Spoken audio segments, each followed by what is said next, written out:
Let's leave that for Hollywood, because I do not want to get, well, let's just leave it at that. When you see images of families running from bombs, you see images of buildings collapsing, and you see images of entire cities burning, your first instinct is usually, in fact, sympathy. But what if I told you something very uncomfortable? What if I told you that when Western countries open their borders today, it's not because they're saints, it's not because they're guilty or they feel guilty, it's not because of some feeling of kindness, it's actually because their own societies are actually dying. Yes, their birth rate is collapsing, their population is shrinking, their workforce is disappearing.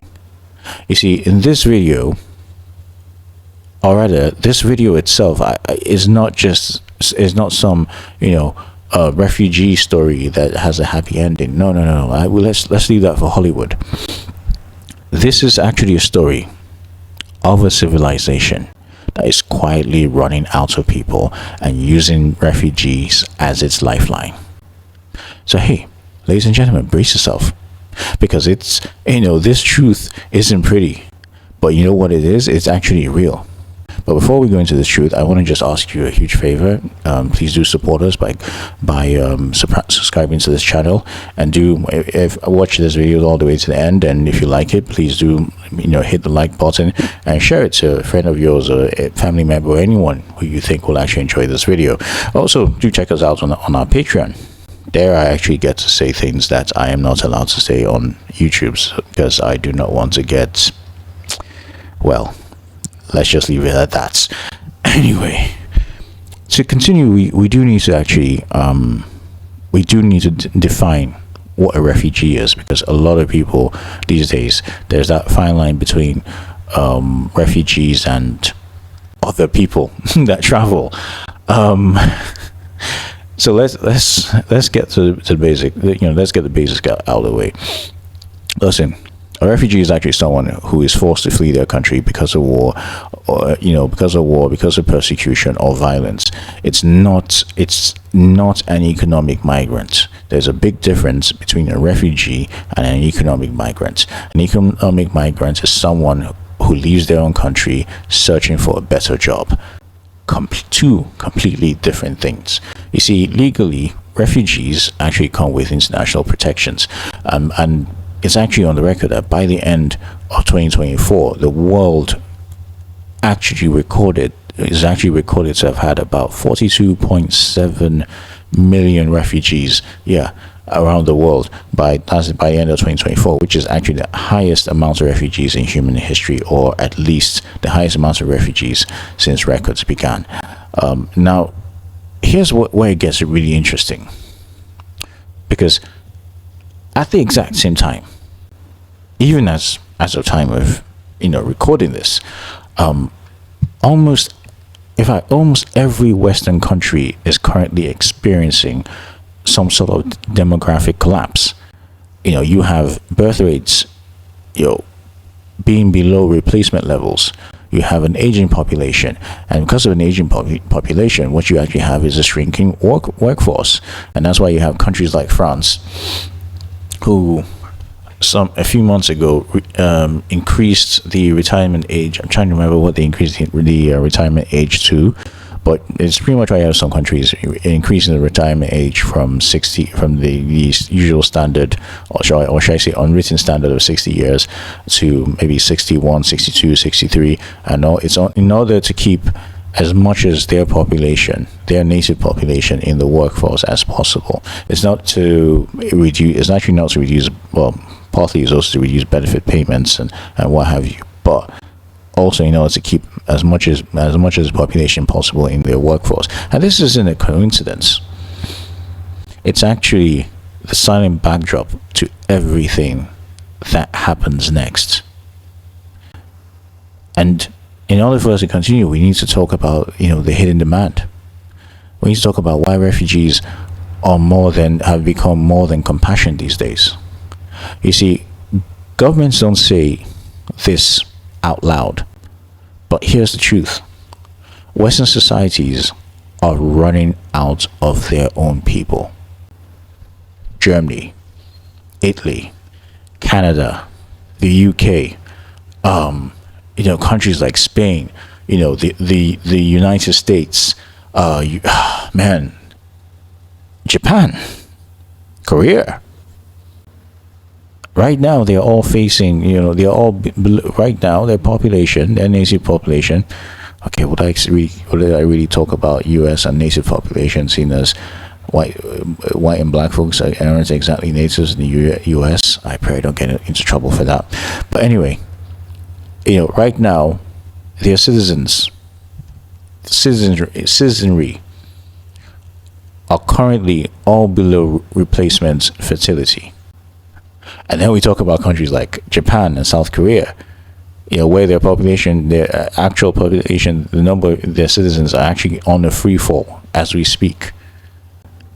I mean, someone please tell the current PM of Japan this, and what do you like to know? Europe is next, and that's why they're scared. Because without immigration, without immigration, millions of jobs will actually go unfilled. You'll have hospitals, that will pretty much collapse, like you're having, likely you're having the whole dilemma with the NHS, in the UK. You'll have pension systems that will completely implode, seeing as some pension systems actually, actually rely on taxes and especially migrant taxes. You have economies that will actually shrink because, well, the economies, they depend on populations, and here's the kicker. The U.S. government, I don't know if you know about this, but the U.S. government actually found out that between 2005 and 2019, refugees and asylees, that's approved asylum seekers, actually generated a total of $123.8 billion in net fiscal benefits. Which means, in case you don't know what that means, it actually means that they paid more in taxes than they actually took, in services. So it's not charity. It's not compassion. Now, it is pretty much necessity.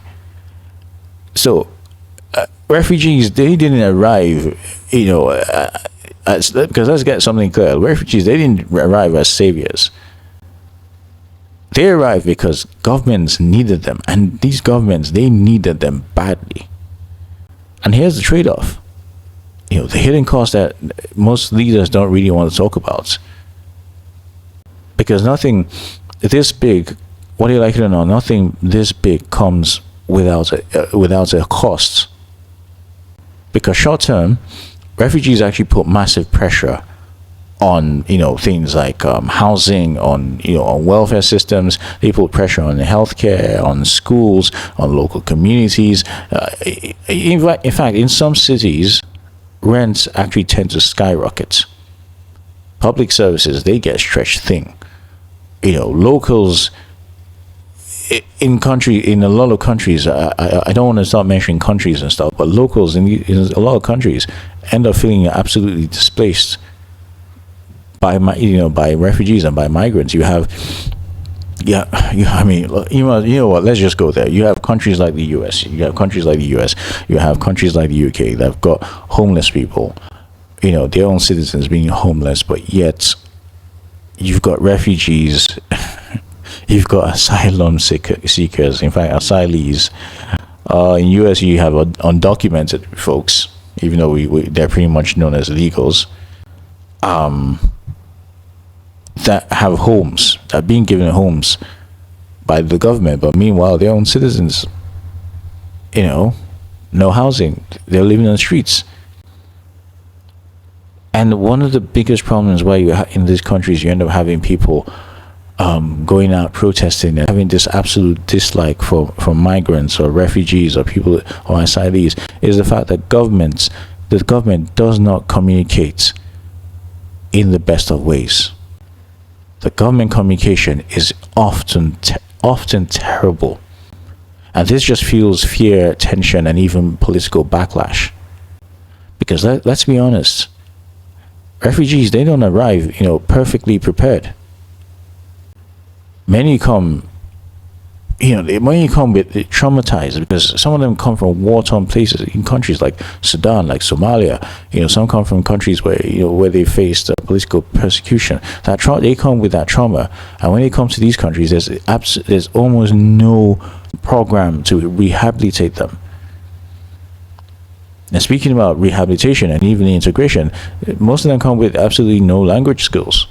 Some of them don't even have, the governments don't even provide programs where they're actually taught the native language of their new country. Some of them don't even have professional credentials. Not that they didn't go to uni or they're not qualified or something, but when you're running from a country that is engulfed with war, obviously you're going to leave your certificates behind. And sometimes even some of their credentials, some of their certificates, their qualifications are actually unrecognized by their new countries. So it actually takes years, and a lot of years in some cases, before most of them can fully integrate into the workforce. So yes, it is beneficial long term, but it is also very, very painful in the short term. But here's the gamble of it all, because even the long term outcome itself is actually quite uncertain. And this is where and honestly, it's pretty much where it becomes a very huge gamble for the country and its citizens. Because if a country actually invests in integration, jobs, language, training, credential recognition, refugees eventually become taxpayers. They end up becoming workers. They end up becoming, entrepreneurs and even contributors to the society. In many countries, refugees have actually founded businesses and have helped revive dying towns and even, in some cases, dying economies. But you see, when integration fails, when people are isolated, when people are unemployed or stuck in that welfare loop, and don't even get me started on the welfare. But when they're stuck in welfare loops, it tends to actually create the ingredients for resentment, for crime pockets, and even social breakdown. Because the benefits, let's be honest with ourselves, the benefits are real. But guess what? It's also real. The risks. Because whether you like it or not, taking in refugees, it's not charity. Most governments actually see it as a long-term bet. A bet that a new society, that the new society you're bringing in will actually mix well with the old one you're trying to actually preserve. But yeah, honestly, I think by now I've made it quite obvious that the whole refugee thing is actually a bit of a problem. And I don't know if you've seen my other episodes. I've always said, it's called a problem because there's actually a solution. If there's no solution to it, then I'm sorry, it's not a problem anymore. It's just chaos. It's a curse, pretty much. So, what is it about the whole system? What is it about taking in refugees that needs to change? Because you need to ask yourself the question, what is the right way to actually handle the whole refugee thing, or should I say the whole intake thing? And I can think of a few things, actually. Because number one, for instance, you need to have a controlled and planned intake. You're not going to have cases of random waves of refugees arriving ashore and disappearing into the population like you have in some countries in Europe. You shouldn't have sudden influxes of refugees. Once again, like you have in some Western countries, like in Europe and in the US. Countries need to match immigration to labor needs, and in fact, need to match it to the demographic reality. Like you have in countries like in Hungary, for instance. I would not say I'm a huge fan of Viktor Orban. I'm sorry, I cannot be a fan. But I cannot be a fan of a human being, but